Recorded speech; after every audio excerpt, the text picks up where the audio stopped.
तेरा जब मोहब्बत से हाथी का होगा, तेरा जब मोहब्बत से हाथी का होगा तो खुदा की कसम नहीं सराहना होगा। अरे मेरी बाजार पे आए थे दीपक जलाने, दीपक बुझा के चले गए। मेरे बाजार पे आए थे दीपक जलाने, दीपक बुझा के चले गए। इतनी से दर्द से दम निकले कि दीपक का दिल भी अपने सर पे दबा के चले गए। कृष्णा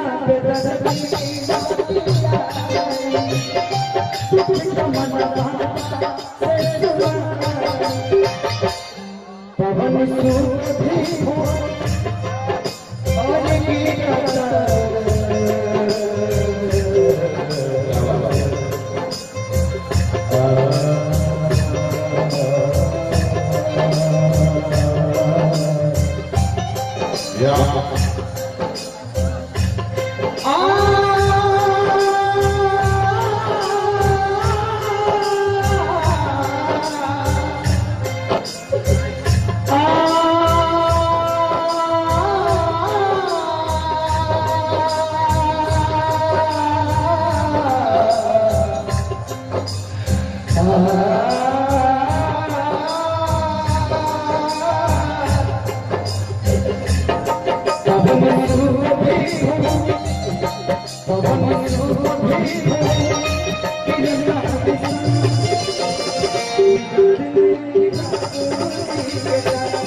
इस दुनिया में हम लोग लड़के खाती आज लेना है तो लोग इनके प्यार इतना ज्यादा बखिसरिया के ऊपर एक दिल के साथ हम लड़की नहीं खेल सकता ऐसा कितना दिल पर राज करेगा कैसे। आज तोहरा लोग के बीच नाम लिखे सिरे के महसूस होला कि जीवन में शायद तोहरा लोग के कर्जा हम 7 को जन्म ले तब वो शायद पब्लिक के कर्जा के जरिए ना चुका पाता।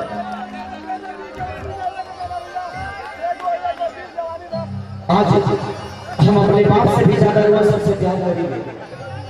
हमारे बाबूजी हमने पैदा किए बड़े लेकिन वो केसरिया के जीवन में आज हमारे घर का चूल्हा जलेगा ना तो वो लकड़ी के पैसा तोहरा के घर से लेना तो केसरिया के चूल्हा तक लेना देते।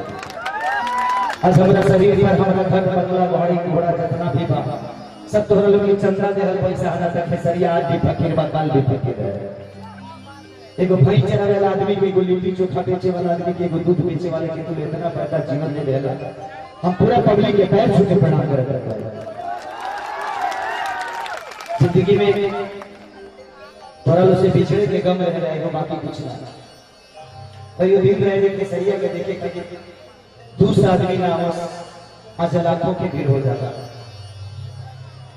यही अरे आज में हम पोस्टर चिप के आगे आए कैसे चले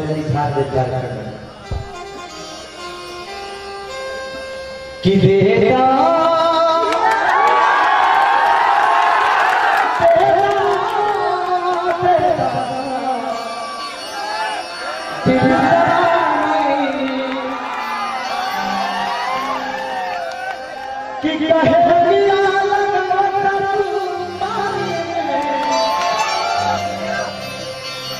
कि जल तो हमके परेशानी बेटा तेरा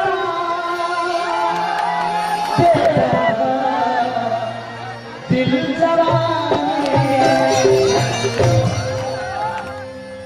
कि नहीं छोड़ के सफर जाएंगे तो हर नाम के जहर खा के मर जाएंगे।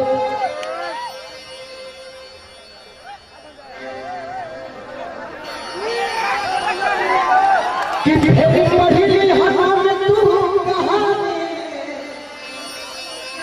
खेसारी नीली तो कहानी बेटा